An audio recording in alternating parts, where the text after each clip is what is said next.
Video ini adalah video yang akan membahas suatu tema bangunan, di mana putih mengorbankan gajahnya untuk memakan pion H6 dan merusak pertahanan Raja Hitam.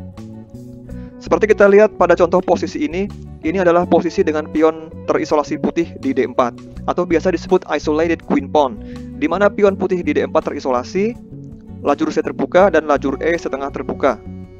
Gajah putih di G5 memimpin kuda hitam, lalu hitam mengusirnya dengan H6. Yang akan kita bahas di sini adalah bagaimana cara putih untuk membongkar pertahanan hitam dengan mengorbankan gajahnya untuk memakan pion H6. Kita akan melihat dari awal bagaimana posisi tersebut dapat tercipta. D4, D5, C4, D makan C4. Ini adalah gambit menteri diterima.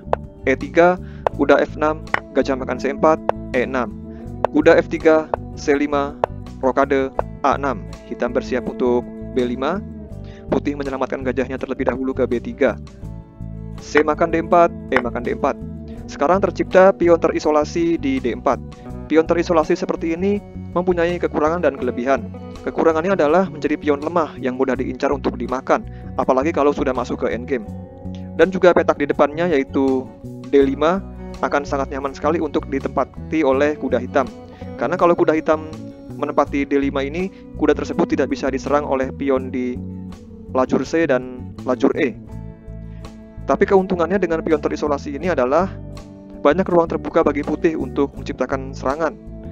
Lajur C terbuka, lajur E setengah terbuka, dan juga diagonal-diagonal ini bisa dimanfaatkan putih untuk mengoptimalkan serangan.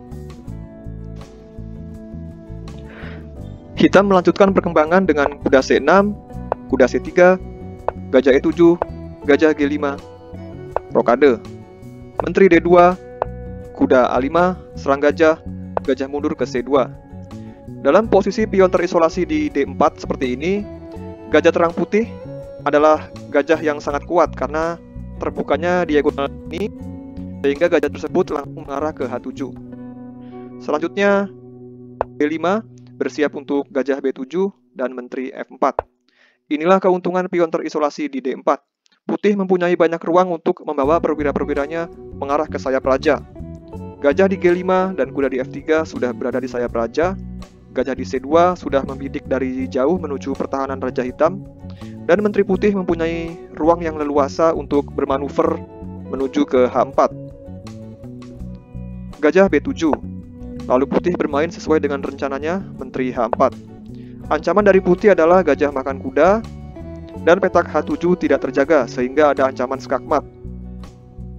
Kalau hitam memainkan gajah makan F3, putih akan mengabaikannya dan tetap memakan kuda di F6 untuk mengincar H7.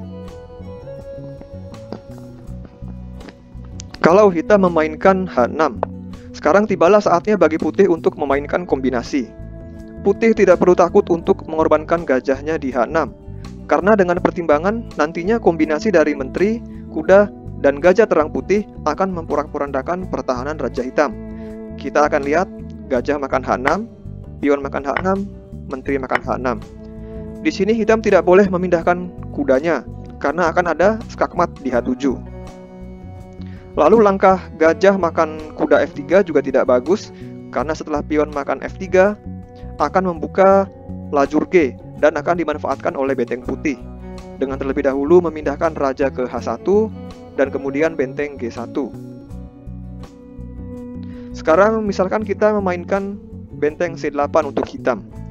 Lalu putih harus mencari pola kombinasi seperti apa untuk meneruskan serangannya.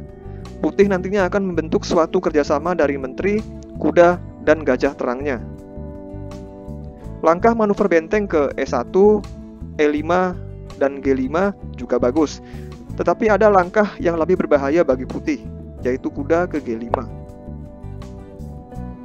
Maksud dari kuda G5 ini adalah putih bersiap untuk memainkan gajah H7. Dan ingat, sampai di sini hitam juga belum bisa memindahkan kudanya dari F6 karena masih harus terus menjaga H7. Sekarang coba kita akan memainkan langkah acak dari hitam, misalkan menteri B6, yang sebenarnya bukan merupakan langkah terbaik. Lalu putih belum bisa memainkan gajah H7 sekarang, karena belum bisa untuk mematikan Raja Hitam. Setelah gajah H7, Raja G8, Gajah mundur, kemanapun gajah mundur, misalkan ke G6, skak dari menteri, Raja Hitam hanya bisa ke G8, dan putih belum bisa mempunyai materi yang cukup untuk menskakmat Raja Hitam. Karena putih belum mempunyai materi yang cukup untuk mematikan Raja Hitam, maka putih perlu menambah jumlah materinya untuk ikut dalam menyerang. Dalam hal ini putih bisa membawa bentengnya ke E1, kemudian dinaikkan ke E3, dan nantinya ke G3 atau H3 untuk membantu. Kemudian misalkan hitam melangkahkan menteri makan D4, putih mempunyai suatu langkah taktik yang cantik dengan pengorbanan benteng di E6. Benteng ini mengancam kuda F6 yang sedang menjaga H7.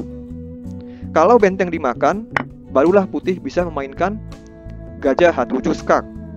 Setelah Raja H8, gajah mundur ke F5, discover check dari menteri. Raja G8, gajah F6 skak hanya bisa ditutup oleh benteng dan berakhir dengan skakmat. Ini adalah contoh pola serangan yang dapat dibangun dengan mengorbankan gajah di H6.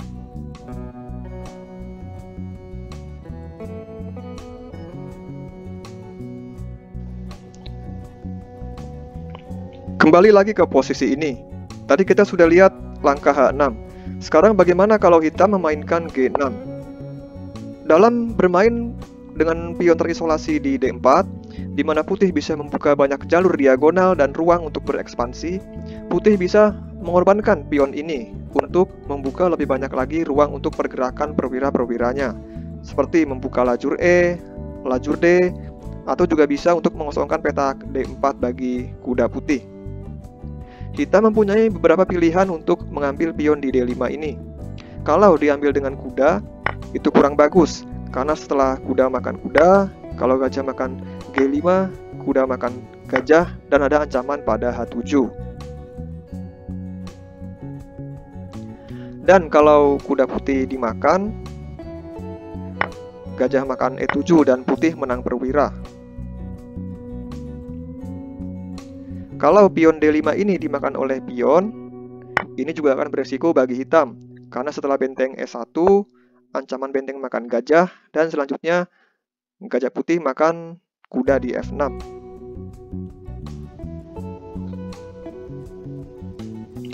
Kalau gajah makan pion, langkah benteng A D1 adalah langkah yang lebih natural untuk dimainkan dengan menambah tekanan di lajur D yang mengarah pada menteri hitam.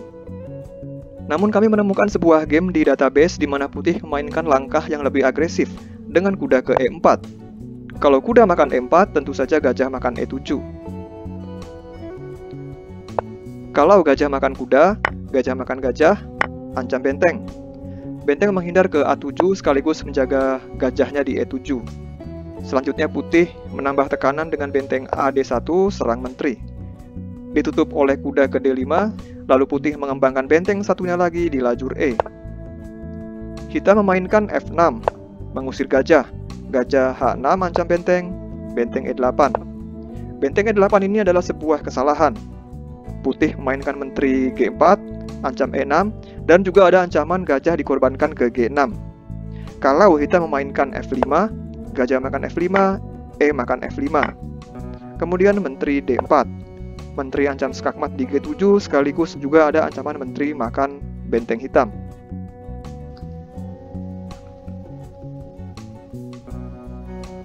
Kembali lagi ke posisi ini.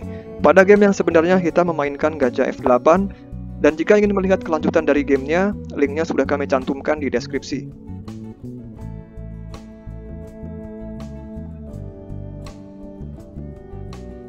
Kita kembali lagi ke inti pembahasan, dan akan masuk ke kesimpulan. Jadi jika ingin bermain dengan menempatkan pion terisolasi di D4, atau yang biasa disebut dengan isolated queen pawn, kita perlu melakukan survei terlebih dahulu. Survei pembukaan apa yang bisa membawa posisi menjadi seperti ini. Jika sudah berada pada posisi seperti ini, di mana putih mempunyai pion terisolasi di lajur D, selanjutnya adalah bawa sebanyak-banyaknya perwira kita menuju ke sayap raja untuk melakukan ancaman. Jika hitam memainkan H6, kita bisa melakukan pengorbanan gajah di H6, dengan terlebih dahulu mempertimbangkan perwira-perwira kita, terutama kombinasi dari menteri, kuda, dan gajah terang putih sudah siap untuk melakukan taktik.